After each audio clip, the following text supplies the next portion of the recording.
I am Dr. Sarah Williams, licensed and board-certified clinical psychotherapist. In my private practice, I have worked with clients from all walks of life, including professional athletes, celebrity, executive, and political leaders.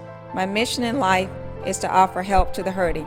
I've known grief, loss, and tragedy, and after finding my way from the darkness, I am committed to helping others come to light. I am Dr. Sarah After Dark. Hello, this is Dr. Sarah Williams, and this is Dr. Sarah After Dark, the Mental Health Awareness Show, and we are devoted to ending the mental health stigma. I am so excited today, all the way from Atlanta, Georgia. I'm delighted to have Mr. Roger Carter II that is here today to talk to us about his experience. He is essentially a walking billboard for overcoming and succeeding in spite of certain challenges. Mr. Carter is proud to be the son of blue-collar parents, the son of a seamstress and a custodian. He is a graduate of Tulane University's law school. He also has an MBA. Mr. Carter is also the founder of WellMed, one of the first mobile psychiatric centers in Georgia. Recently, his center was focused and featured on Married to Medicine. But before I talk more, I really want to give Mr. Carter an opportunity to tell us more about himself and introduce yourself and tell us, it's just basically more about your background. Okay. Well, thank you so much for having me here on the show. As you said, my name is Roger Carter II, and most of my friends call me Carter. Something my mom made up to separate me from my dad, who was Roger Carter Sr. He was Roger, and I was Carter, and it kind of stuck. Okay. That was creative. Yeah, it was very creative. Yes. Especially with a bunch of military people around the house. So yes, it was very, Usually very creative. the last name is what works anyway. Exactly, Okay. exactly. So I guess where do I begin? As Dr. Sarah stated, I'm the first. I come from a blue collar background. I'm the first man in my family to graduate from college, let alone receive an MBA from the Thunderbird Graduate School of International Management. That's the #1 school of international business on the planet. Amazing. And from Tulane Law School, which is a top tier law school headquartered in New Orleans. And I think for me, it was just a lot of work getting there. My parents didn't have a lot of money. And when they divorced when I was 13, I had to go and get my first job to help and that was at JCPenney's. And that was so I could help my mother buy Christmas presents that year. That was amazing. But it taught me about having a good work ethic. Yes. Because when I wasn't doing that, I was shoveling snow to make money or raking leaves. And I was bused to all these different schools. And I realized that I didn't like being broke. And so I really wanted to learn about making money. I wanted to get an education and things of that nature. And went to college at Stockton University up in New Jersey. Had the opportunity when I graduated to work for Senator Chris Dodd. I also traveled through about 30 different countries, and during that time, I realized that it was time to formalize my education. Came back to Tulane, got my degree. And when I finished that training, went into corporate America. And if I had to segment out my career, I would say the first part was product ideation. Okay. And that's just a fancy way of saying I was part of a team that taught companies how to take $1 million idea and turn it into a $100 million idea. Wow. Okay, great. Then think of it as an incubator. A lot of companies have their own internal incubator teams, and I was part of that.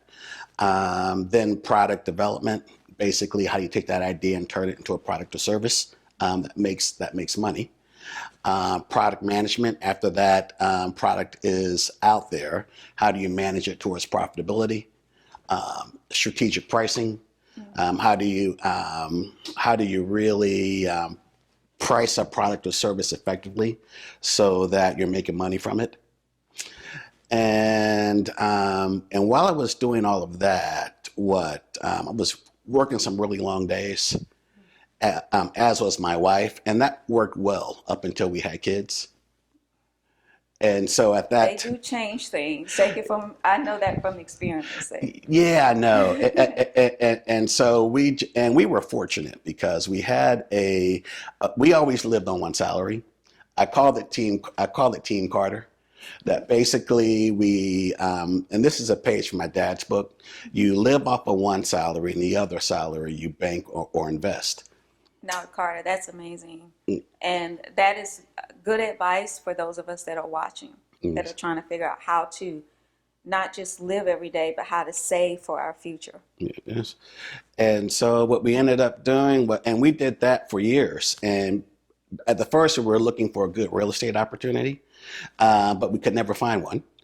And then when my son got to a point where he started daycare and he kept getting sick all the time, and my wife was running this my wife is a child psychiatrist, and she was running this hospital down in Macon. And we were both doing long hours. We realized we had to make a change. And luckily we had the financing. We had all those years of saving up because I was saving my salary and my company had a 4% match. And conservatively investing in the stock market, I was easily making 16 to 18% on my salary every year. So after about 4 to 5 years of that, we decided to go and pull the trigger, and we started at WellMed Atlanta. And what WellMed is a group of child and adolescent psychiatrists that's headquartered in Tucker, which is a suburb in Atlanta. And think of it sort of like this. Let's say on the individual and family side, let's say your child has depression, you have a spouse with anxiety, or you have a parent with Alzheimer's. You will come to our facility, and one of our board-certified doctors, psychiatrists, psychologists, or master's level therapists will go and treat them. But let's say you're on the client side. You're a hospital, mental health facility, the military, and you want to outsource psychiatric expert, but you don't want to pay payroll taxes or benefits. At that point, you will hire one of my psychiatric consultants to come and we'll place that person at your facility. Right now, I believe we have. And that was your creative genius Yes. that developed that idea. And that's important for us to note, that this was an innovative way to meet the mental health needs within his community. Yes. And it's all part of that whole product ideation thing. How can we, how to say it? What's the best way to serve everybody? Because we wanted to serve individual and families, but we wanted to service corporate and governmental concerns as well. Okay. And yeah, when we first started, that first week, my wife had 5 patients. So she was seeing them and I was out begging for business, or should I say I was building a referral network. Yes. Yes. And within 6 months, we were doing 20 new patients a day. At that point, we started bringing on more providers, and the rest was that. During the Great Recession, we were growing at a clip of 40% every year. And my banker couldn't believe it. After the 5th year of that, we got noticed by the Small Business Administration. They have something called an Emerging Leaders Program. Okay. And basically, they pick 20 cities, and out of that, they choose 20 companies. And basically, these companies are picked based on their revenue, their profitability, the sort of work that they're doing, their growth rates. And because we checked all those boxes and our growth rates were so high, we were recognized by the SBA and invited to participate in this program. And I think for me, if I look at everything that I've done, that was by far at that time, I think, the pinnacle, because I was surrounded by, I mean, these 20 companies, they were all CEOs of their companies. Many of them were multimillionaires. They had government contracts. And to be in that league during the recession when many companies just weren't making it, for me, it was just the top of my game. We felt really blessed at that time. Yes. Yes. And then what? We closed this really big deal to provide psychiatric services to this local concern in Tucker. And that day, my son and I were involved in a car accident. The day that you were expected to close one of the largest deals of your career was the day that you experienced a life-altering accident. Yes. And I remember a couple hours before the accident, I told my wife, "Big Daddy's coming home with the paper." So it's a, so it's a. All right, Big Daddy. It was 40% margins. Yes. So it was like Big Daddy's coming home with the paper. I know. And so I had to take my son to a soccer game, he was going to soccer training. Yes. So I was taking him there, and a person ran a yield sign. We crashed, and that totally changed my life. The only thing that saved me was my I was in my dad's BMW. He had worked his whole life for that car. Right. He was a custodian, and he died of leukemia about 6 months after he got it. So I got the car, and the Beamer, the way the engine works, the engine dropped and went under you. Okay. So if I was like in an American car made at that time, I wouldn't have survived. You wouldn't have survived. Yeah. So my son. What were your injuries? Oh, go ahead. No, go ahead. What were your injuries that horrible day? Oh, okay. Let's see. There were two herniations in my disc. One further up, around the mid side of my back. The other was towards the bottom. The end result was that I would be in a lot of pain. I would have I would have problems walking. Okay. And so it was. Yeah. So knowing that was pretty much an altering episode, and we want to make sure that we hear the rest of Roger's story. So please stay with us as we have this brief commercial break, and Dr. Sarah After Dark will be right back. Hello, my name is Roger Carter. I'm the managing partner of WellMed Atlanta. I'm a husband and father, a successful entrepreneur. I hold graduate degrees in law and business.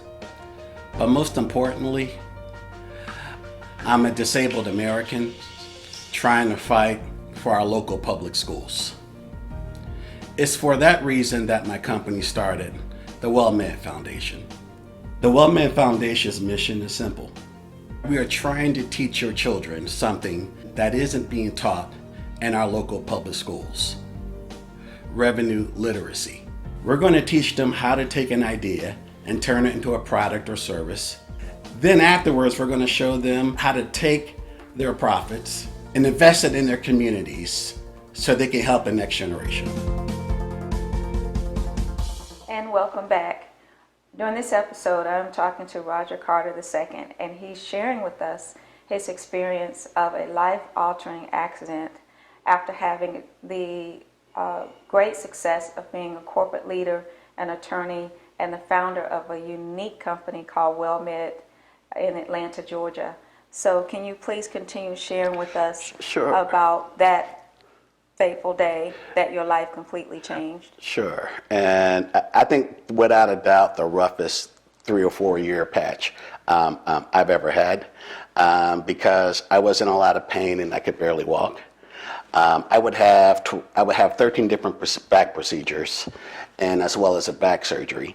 The end result was that I would suffer from nerve damage, scar tissue from the surgeries, and I would be in constant pain for the rest of my life. And moreover, well, how to say it, the medications that they give you, how to say it, you're not on opiates, but you're on enough, but you're on, how to say it, the strongest medication they can give you without being opiates. And what that does is it produces a fair amount of cognitive impairment. Okay. And I say, we call it having pill brain. So you're making mistakes, you're forgetting things, you can't drive for certain hours of the day and things of that nature. And because of your condition, you can barely, you can't even provide for your family.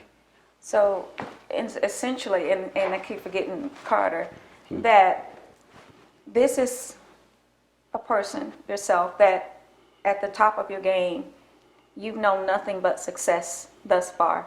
Everything that you put yourself into, you won at it. And also being a graduate of one of the top law schools in the country, obviously very bright, very intelligent, and very much so a provider for your family. So now you are faced with experiencing life as having, as described as having pill brain. Well, now you're not able to provide, you're, as you described, not being able to fulfill ordinary life functions. Yes. What is that like for you emotionally? What did that do to you? What does it do to your marriage? How? Just take us there. Well, it stunk. It was tough, and I don't know if we would have made it, but for the fact I'm married to a psychiatrist, so she could see what I was going through.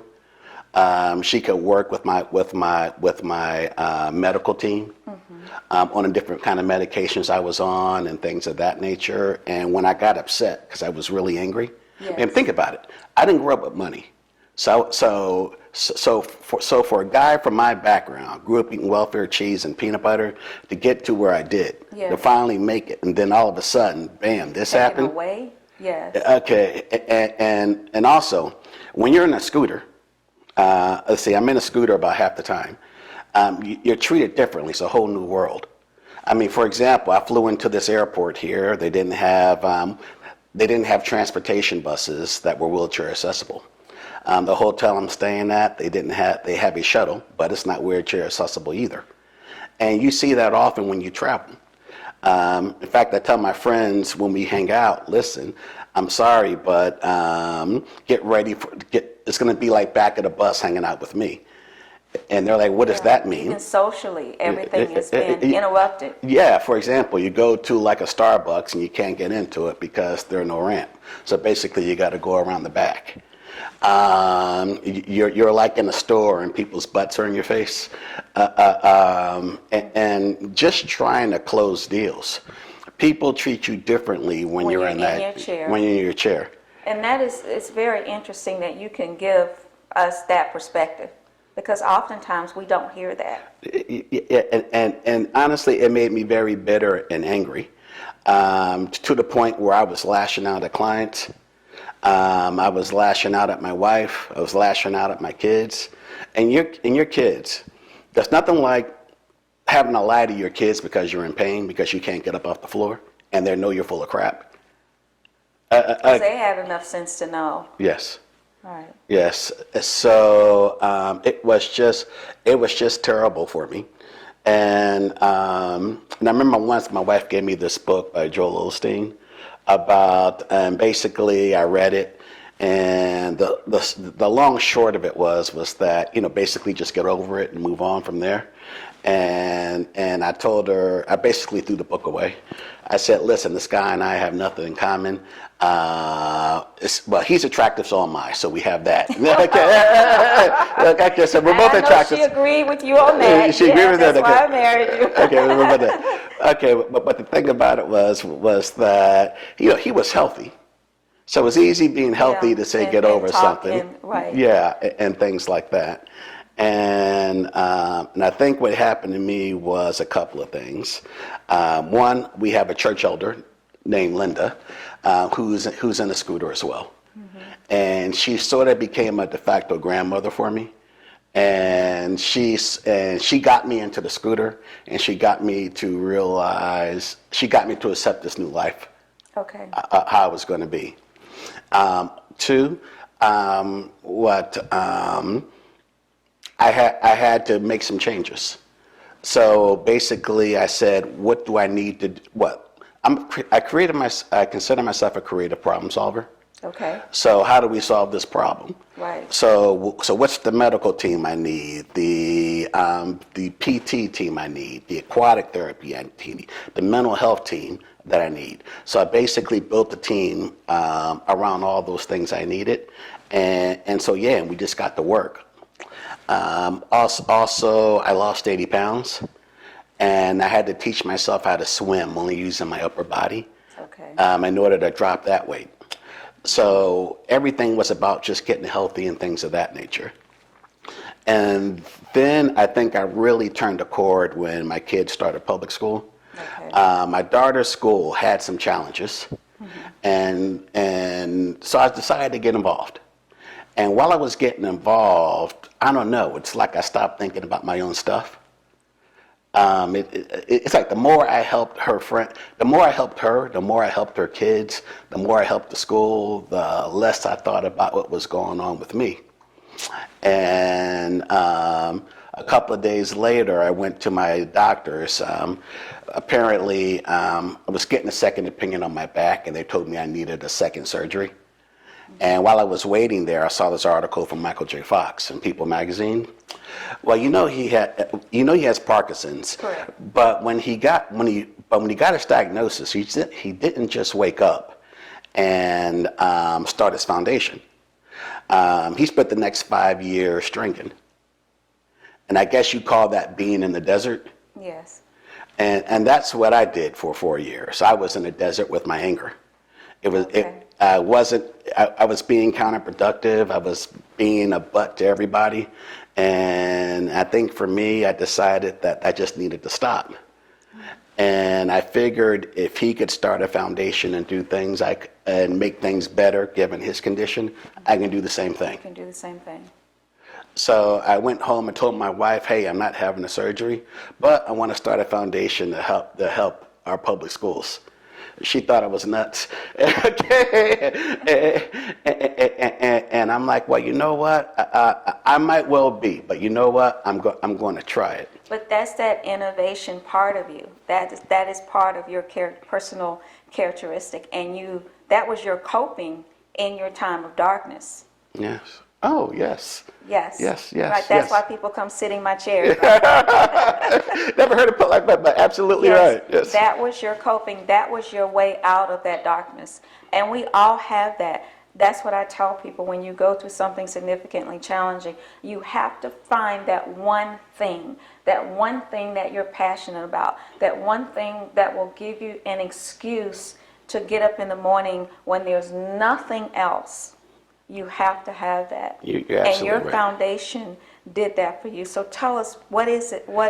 Tell us more about it. I'm eager to hear. Okay, perfect. Well, we're called the WellMed Foundation, and what we do is we create community-based programs that teach kids real-world skills, and then whatever proceeds we make, we give to public schools in Tucker.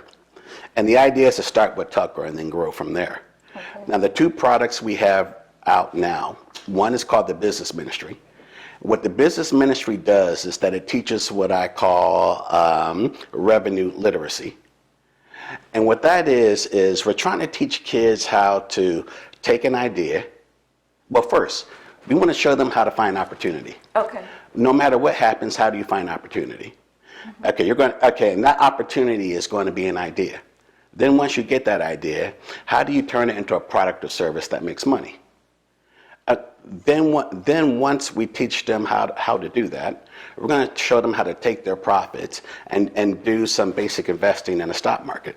So you are teaching as young as school children how to become entrepreneurs. Yep. How to be not only manage your money, be self-sufficient, because a lot of the push is about education to learn and earn a living while working for someone else. Yeah, and the problem with that is something called when I was young, I had to deal with globalization. Mm-hmm. Going to the #1 school for international business on the planet taught me one thing, that I went there to get a global gig, but I was competing against nationals from other countries that could work for half as much. Okay. So I learned a lot about globalization there. But kids today have to deal with that, but they also have to deal with something called automation. And what I mean by that is a lot of basic jobs are going to go away because of automation. You have Tesla, for example. They just created a self-driving tractor trailer. Okay, that is operational in the Southwest. So if you have a CDO, what's going to happen 10 years from now? They got automatic robots fighting in the Army. Okay, so what's going to happen? So if you're in the military, if you're in security, what's going to happen with that? McDonald's. A friend of mine in Phoenix saw one that has totally automated tellers and automated people flipping burgers. And here, just go to Walmart or any other place, and you'll see what I'm talking about. Checkout. Although I hate it in life, Yes. the self-checkout, you now have to search for a cashier. Yes. So you are really making a good point. And think about it. I got my first job at JCPenney, so that could have been a Walmart. So a lot of those first jobs aren't going to be there anymore. And That's correct. And that's the reason why I wanted to teach kids how to become entrepreneurs. It's simple. See, a lot of the jobs out there aren't going to exist anymore. They're going away. And I'm just so delighted that you're giving, through WellMed Foundation, these types of opportunities. Yeah. And as I say to all my guests, and you particularly, we have to stay connected. You have to absolutely promise me that you will come back again for another episode of our show. So if you could just tell us quickly, how do people locate you on the web, or how do we get in contact in case there are folks out there that want to support your vision? Okay, great. Well, it's simple. Go to wellmedfoundation.com. Once again, that's wellmedfoundation.com. And you can find information there on the business ministry or on our other service, Mind Matters. That's where we have board certified psychiatrists actually come to your school and give talks on mental health education. And we do that almost at no charge. And the reason is simple. We're trying to give back to our communities. So it's simple. Go to wellmedfoundation.com, and there is where we ask people to basically, how to say it, not only just to use our services, but if they could, to donate their time, talent, and treasures as well. And it's all about being a good Samaritan. Mm-hmm. My goal starting in the school system was to be a good Samaritan, and that was what I did. I used my time, I invested my time, my talent, and my treasures into the school, and that started the foundation. Now we can get other people to do the same thing. That would be the key. And there are those out there that, just like me, that we need to have that. We find our mission, just like I found Dr. Sarah After Dark to bring me out of my darkness. And my guest today, Mr. Roger Carter II, he utilized his vision to find his way out of darkness. Thank you so much for tuning in to this episode, and be sure to stay tuned to next week for another episode of Dr. Sarah After Dark.